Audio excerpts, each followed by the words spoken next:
वेद सरू के बिना नहीं रह पा रहा, इसीलिए वह बार बार उसी कैफे में अपना लैपटॉप लेकर पहुंच जाता है जहां सरू काम कर रही है। इसे पता चलता है कि उनके बीच दूरियां आ गई है, लेकिन प्यार अभी भी जिंदा है।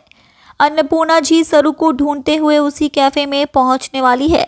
वह सरू की खराब हालत, उसके घर से निकाले जाने और कैफे में हो रही प्रताड़ना को देखकर बहुत दुखी होंगी। उन्हें शक होगा कि वेद और सरू के बीच कोई बड़ी गलतफहमी हुई है, जिसकी वजह से वे एक दूसरे से इतनी नफरत करने लगे हैं। सरू उन्हें आधी बातें बताएंगी और वेद के पास जाने से रोकेंगी।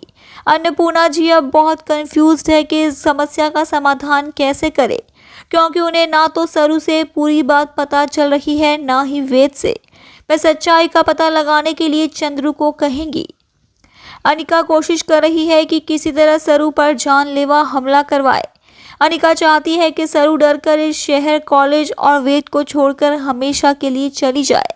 हालांकि ऐसा कुछ नहीं होने वाला, बल्कि अनिका की कोशिशों की वजह से वेद और सरू दूर नहीं बल्कि और करीब आने वाले हैं। जी हाँ, बहुत जल्द सरू की साइड का सच वेद को पता चलने वाला है।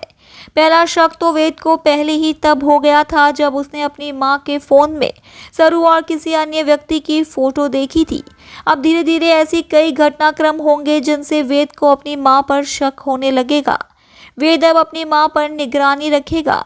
निगरानी रखने पर उसे पता चलेगा कि मां और अनिका दोनों मिलकर ही प्लानिंग कर रही है। जी हाँ, फाइनली सच सामने आने के बाद वेद सरू को फिर से अपने घर लेकर आने वाला है। इस बार सरू उसे मना भी नहीं कर पाएंगी। ये देखना बहुत दिलचस्प होगा कि वेद किस तरह से तारा और अनिका का सामना करता है और सरू को वापस अपने जीवन में लाता है। क्या आप जानना चाहेंगी कि अन्नपूर्णा जी और चंद्रू इस सच्चाई को सामने लाने में वेद की मदद कैसे करेंगे?